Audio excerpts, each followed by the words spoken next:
Oke guys, kembali lagi bersama Mimin di Black Manhwa, tempatnya alur cerita seru, penuh twist, dan dijamin anti bosan. Kali ini Mimin akan melanjutkan alur cerita Ultimate Martial Evolution, Begin by Awakening the King of Monster.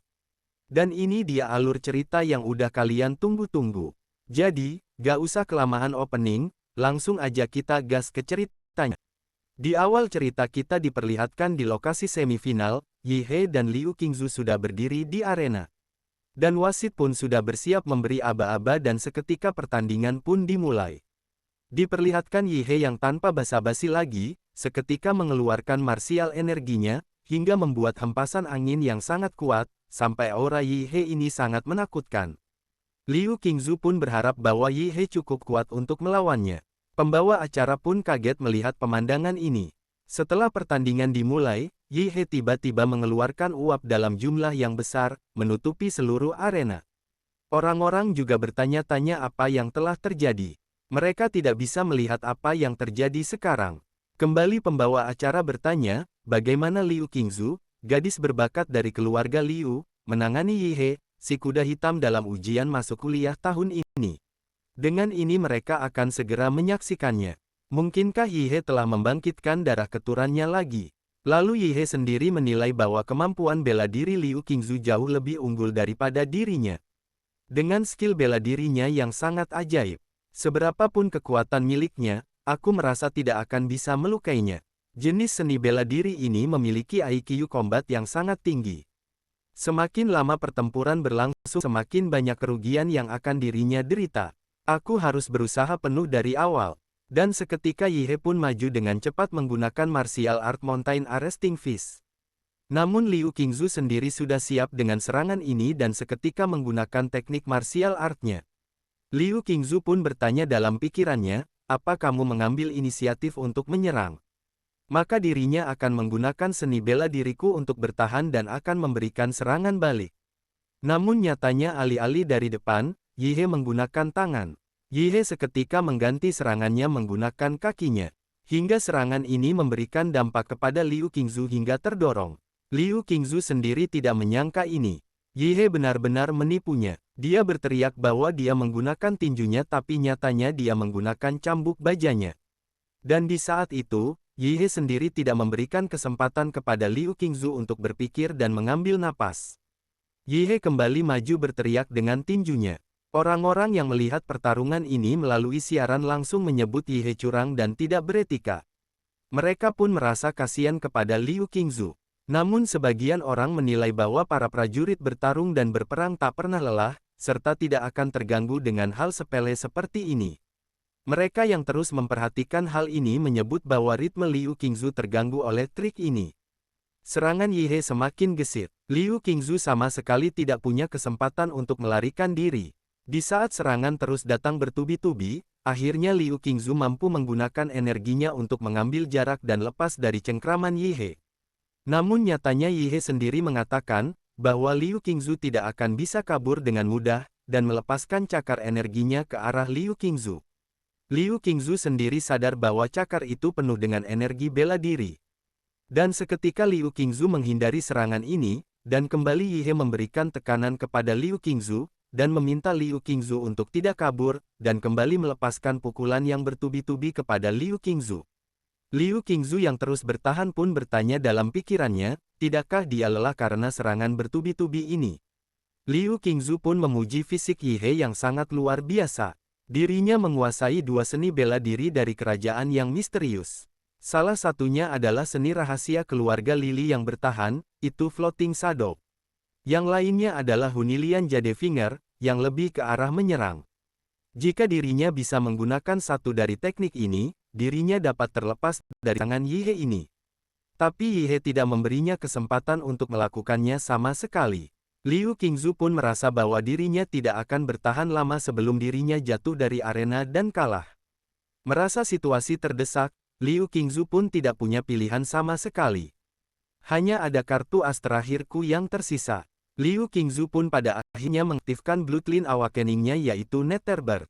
Dan seketika terbang ke atas langit untuk keluar dari tekanan Yi He.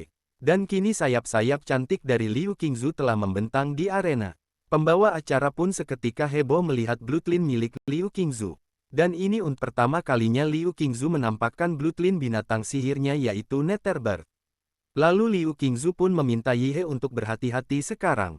Dirinya tidak bisa mengendalikan kekuatannya dalam bentuk ini. Yihe pun mengerti dan menyebut ini hal yang bagus karena Liu Qingzu mengatakannya. Karena sampai sekarang dirinya hanya mengeluarkan 50% dari kekuatannya. Yihe kira dirinya bisa mengeluarkan semuanya mulai sekarang. Namun saat Yihe berbicara Liu Qingzu telah bergerak menyelinap di belakang Yihe. Namun Yihe sendiri mampu mengikuti gerakan Liu Qingzu dengan matanya. Dan saat ini Liu Qingzu pun melepaskan misterius Royal Martial Art yaitu Hunyuan Jade Finger. Yihe pun segera merespon serangan ini dan melepaskan Martial Art Atomic Blast Piece. Hingga dua serangan kuat ini sering beradu. Orang-orang juga ikut terkena dampak akibat serangan ini.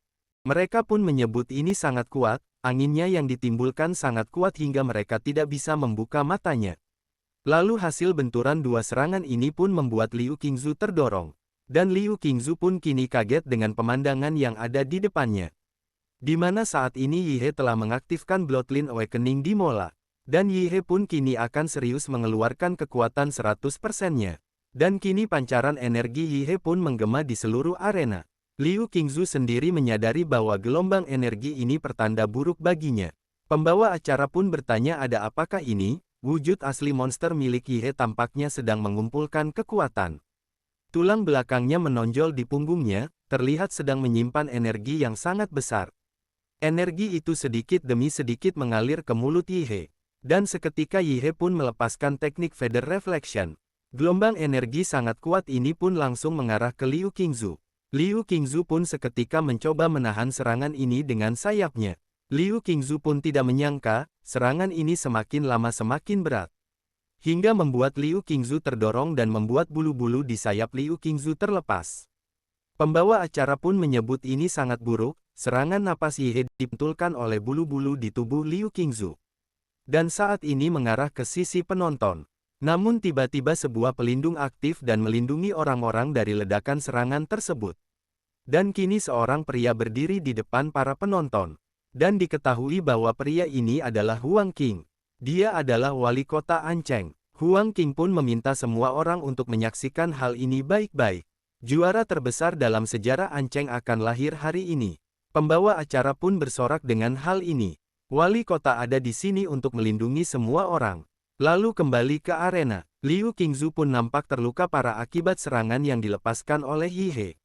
Hingga kondisi badan Liu Qingzu babak belur.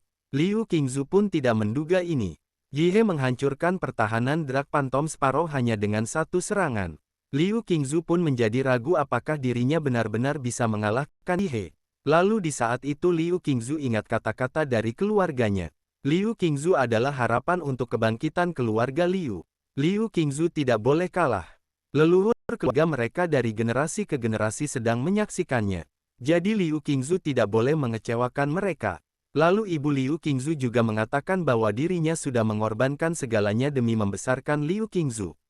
Agar suatu hari Liu Qingzu bisa membangkitkan keluarga mereka lagi. Jadi Liu Qingzu tidak boleh menyia-nyiakannya. Bukan hanya ujian ini yang harus Liu Qingzu menangkan, Liu Qingzu harus terus menang, selamanya. Lalu dalam tekanan ini Liu Qingzu pun seketika shock dan semangat bertarungnya pun menghilang.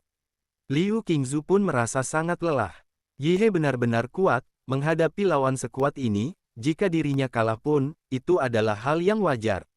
Celah pertahanan dirinya ini, Yihe pasti bisa menangkapnya kan? Dan berharap Yihe segera mengakhiri pertarungan ini. Namun saat Liu Qingzu menyerang Yihe hanya berdiam diri menahan serangan Liu Qingzu dengan badannya. Liu Qingzu pun seketika kaget dan bertanya mengapa Yihe tidak menghindarinya. Yihe pun seketika bertanya, kemana semangat juang Liu Qingzu? Liu Qingzu pun kaget dihadapkan dengan pertanyaan ini. Yihe kembali bertanya apakah Liu Qingzu pernah benar-benar menghadapinya dengan serius. Yihe pun menegaskan bahwa dirinya ingin menjadi juara dengan cara yang terhormat dan jujur, dan seketika pukulan ini langsung membuat Liu Qingzu terjatuh.